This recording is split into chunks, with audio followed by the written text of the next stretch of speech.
Karena pada saat kita semua sejahtera melalui pertanyaan-pertanyaan ini tidak pernah mengharapkan itu, nggak perlu lagi mengharapkan itu di LT-nya. Sama dengan BUMDES-nya. Kenapa BUMDES didirikan? Tujuannya sama, mensejahterakan masyarakat. Banyak juga masyarakat, bahkan orang-orang tertentu seperti kepala lingkungan atau bahkan ada aparat sendiri mengatakan bahwa pada saat dana diturunkan ke BUMDES dianggap bahwa dana itu adalah hibah, padahal tidak. Dijelaskan titik-titik yang ada dijelaskan. Program aktif ini datang di Indonesia Pak Camat itu melalui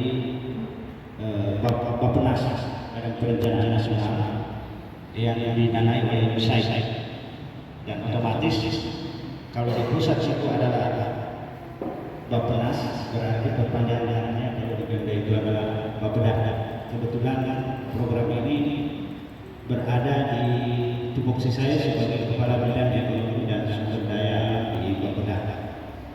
Itu sekilas tentang program aktif. Aktif dalam melaksanakan program agroforestry ini, pembantu pendukung program ini datang dari Kabupaten Maluku Utara yang sudah ditandatangani oleh Bupati kita yang dulu tentang ketersediaan tempat untuk menjalankan program aktif di Kabupaten Maluku Utara. Dari sisi perencanaan program aktif ini, saya kira sejalan juga dengan apa yang kita canangkan dalam LKPD yang ada di Kabupaten Maluku Utara. Jadi cukup membantu dalam hal industri kakao yang kita sedang destinasinya jalan di Kabupaten Maluku Utara. Kalau kita tidak tulis melihat dari data-data siapa yang siapa yang bisa tulus. Jangan orang yang punya modal rumahnya tidak ada juga hanya mau pengurus betul bagaimana menjadi BUMDES? Iya, mau bangga jadi BUMDES kalau pengurusnya tidak benar. Kenapa? Saya tidak selalu petani, ya. Saya duduk di sini camat. Setelah bulan saya juga petani, ya. Kita sama-sama petani, ya.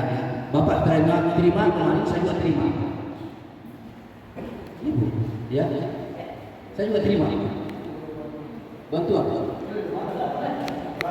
Iya. Karena di sini saya pegawai, camat. Ketika saya bersama petani, yang di sana petaninya menerima, camatnya tidak menerima, yang menerima sakit, ya. Saya tidak menerima di mana. Tapi muncul pertanyaan saya pribadi, ini asumsi bantuan untuk apa? Ya, sumbernya dari mana? Dan ini untuk apa? Dan untuk apa? Ya, karena kenapa? Selama ini terkait dengan perkebunan kakao adanya perubahan regulasi penebangan kemarin, ya, revitalisasi kakao, ya. Kalau kita kaji sudah berjalan 5 tahun kakao ini berjalan, lebih 6 tahun, ya, ada kakao. Nah kita kaji dengan pertimbangan sudah berapa kali berapa musim yang kita lakukan. Saya sering pribadi, Pak. Bu, sampaikan secara pribadi saya bertanya. Hasil panen pertama, kedua dan ketiga mengalami musim masih bagus. Tapi masuk musim ketiga terjadi penurunan. Kenapa? Saya kaji ada 2 hal yang terjadi khusus wilayah saya. Ya. Kurangnya makanan, sudah disampaikan itu beberapa kali, ya. Kedua, musuh hara tanah. Kenapa? Terjadi musuh hara tanah di wilayah kami. Adanya beraneka ragam sumber makanan yang masuk pada organ kakao terserap melalui serap, ya. Kenapa unsur hara tanah bisa terjadi? Pertama, dari racun tidak pernah diteliti di wilayah kita. Sumber racun racun yang ada di pasaran sudah disebut jenis berapa racun? Racun rumput, ya. Ada racun rumput yang memusnahkan semua rumput, tetapi tidak memiliki rasa unsur kesadaran pada sama sekali. Tujuannya adalah untuk memberikan peningkatan kapasitas kepada para petani kakao yang berjumlah 9 untuk 3 wilayah, yaitu Kabupaten Luwu Utara, Luwu Timur, Sulawesi Selatan, dan Kabupaten Kolaka Utara untuk Kabupaten Kolaka Utara untuk Sulawesi Tenggara.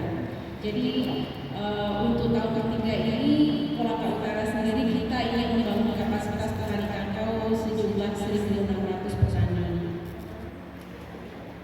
Baiklah, seperti background yang ada di belakang bahwa kali ini kita datang untuk sosialisasi pengembangan warna tani kakao berbasis desa yang merupakan kelanjutan dari workshop yang dilakukan di tingkat kabupaten Kolaka Utara. Nah, kalau kita lihat di background itu ada lambang USA, Mars, Institute for Development Impact, dan Kementerian PPN atau Bappenas. Jadi program aktif ini sebenarnya adalah sebuah program yang diprakarsai oleh USAID dan juga PT Mars, yang dalam penyelenggaraannya kita berkolaborasi. Eho tidak? Baik, mudah-mudahan lebih baik. Ya. Jadi kita diprakarsai oleh lembaga non pemerintah USAID dan perusahaan swasta yaitu Mars, dan kita berkolaborasi dengan Bappenas, dan dalam penyelenggaraannya itu kita dengan lembaga I4DI, dan untuk penyelenggaraan langsung pelatihannya ke petani kita bekerja sama dengan PT Koltiva.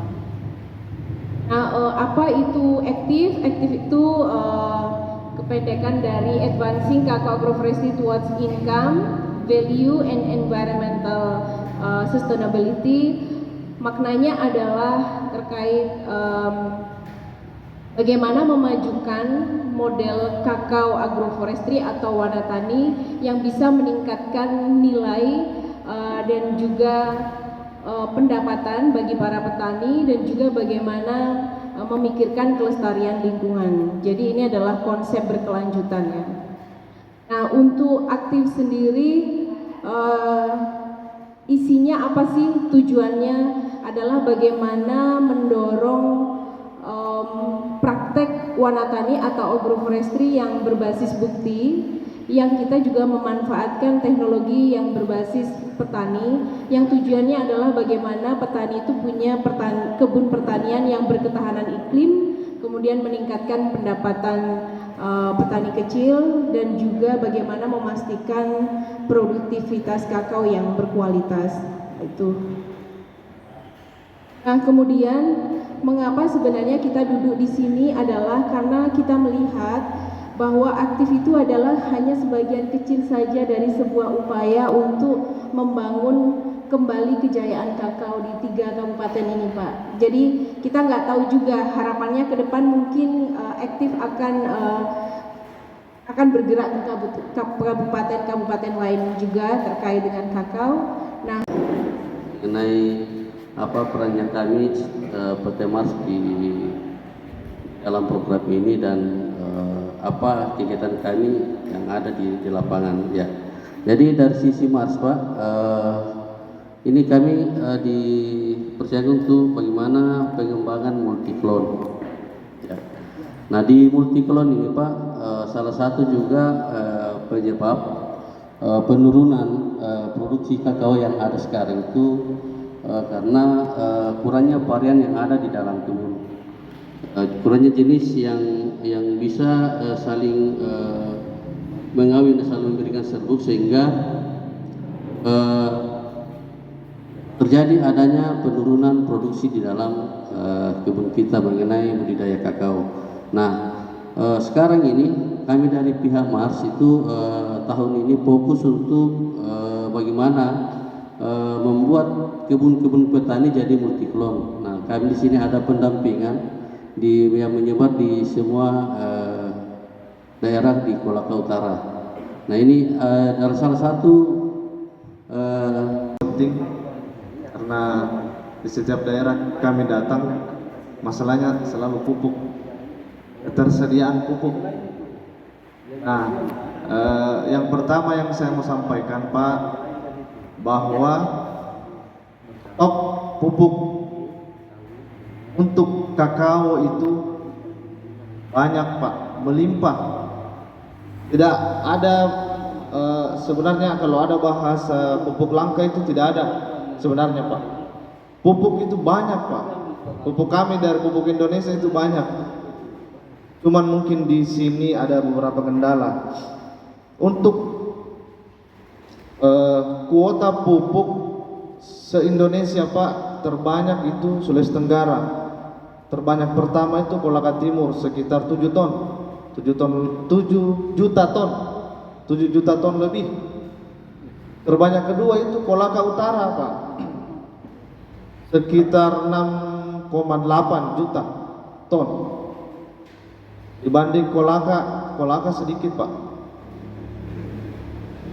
Nah, untuk wilayah Watunohu itu sekitar 300 ribuan ton untuk kuota pupuk yang untuk kakao itu.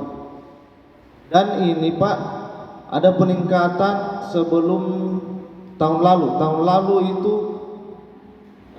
di 2022 tidak sampai segitu Pak, paling sekitar 1 juta ton saja untuk Kolaka Utara. Ini sudah ada kenaikan sampai 6 juta. Pak, seharusnya ini tidak ada kelangkaan Pak, dan stok kita di gudang banyak. Mungkin ada masalah di RDKK-nya Bapak, mungkin tidak terdaftar RDKK jadi tidak dapat,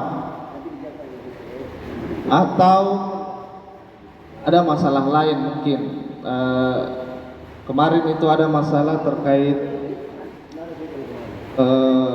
kios, katanya dia jual ke nelayan petambak begitu.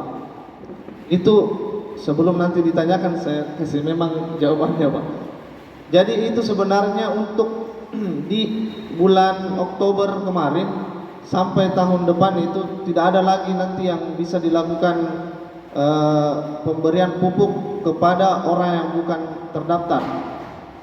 Jadi tidak ada lagi istilah pupuk untuk kakao pergi ke tambak, tidak ada nanti Pak, karena sudah ada aplikasi namanya itu aplikasi Ipubers, itu dibuat oleh Kementerian Pertanian untuk mengantisipasi pupuk langka lagi itu gara-gara banyak yang selewengkan. Dan jadi perlu saya sampaikan ke sini, kebetulan ada Pak Desa, bahwa Desa Samaturu itu sampai hari ini datanya belum masuk untuk penginputan 2024, dan hari terakhir ini hari ini Pak penginputan. Jadi kalau misalnya sampai nanti malam tidak ada datanya Desa Samaturu, sabar nanti tidak ada desa input kalau tidak ada data masuk.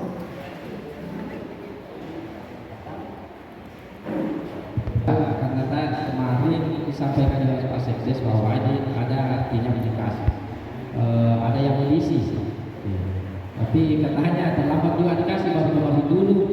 Jadi, ya. Bukan terlambat, dari dinas sudah terlambat. Ada waktu yang dikasih sebentar bulan kemarin tanggal. Nanti ada waktu baru dikasih, bagaimana bekerja? Iya, jadi insya Allah nanti akan saya sampaikan Pak Sekdes karena sudah bekerja tadi malam.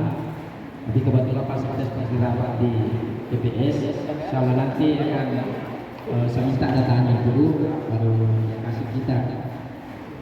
Terkait juga masalah susah membeli pupuk, ada atau tidak, begini Pak, perlu juga saya jelaskan bahwa di wilayah kita ini Kecamatan Watunohu kan kakao semua. Jadi misalnya kalau kakao ada fungsinya yaitu pelangi, maksudnya pelangi, NPK pelangi. Kemudian kalau untuk roti jagung itu Ponska. Nah kalau misalnya diinput Ponska, otomatis harus jagung Kemudian kalau kakao khusus untuk NPK Pelangi. Jadi dua-duanya harus pilih salah satunya. Pelangi, jagung atau kakao. Kemudian di sini kita kan tidak ada khusus kakao atau khusus jagung. Rata-rata petani kita di sini jagung itu adalah tanaman serat. Jadi misalnya kalau satu desa itu saya biasa selipkan satu kelompok saja untuk jagung. Makanya biasa petani mau beli NPK Pomska tidak ada, karena memang kuotanya memang harus Pelangi, karena mereka petani kakao Pak. Perlu itu yang saya GAS itu adalah bagian dari peran perempuan gender untuk di keluarga dengan di kebun. Kemudian ada juga DCA agroforestry, yang teman-teman petani kenal mungkin adalah tumpang sari, tetapi di agroforestry itu ada bagian-bagian yang kita harus mendesain kebun, menciptakan kebun yang tahan terhadap iklim. Kemudian ada juga pendapatan income dari tanaman lain. Kemudian ada juga multi-klon yang sudah dipaparkan tadi Pak Kasmir oleh teman-teman Mars. Jadi nanti pendekatannya kami akan kolaborasi dengan Pak Desa, dengan Pak Dusun untuk list daftar-daftar nama petani yang akan kita latih. Tapi dalam hal ini kami juga tidak terlalu bukan dalam artian melatih tani yang sudah kategori sudah profesor di kebunnya sendiri.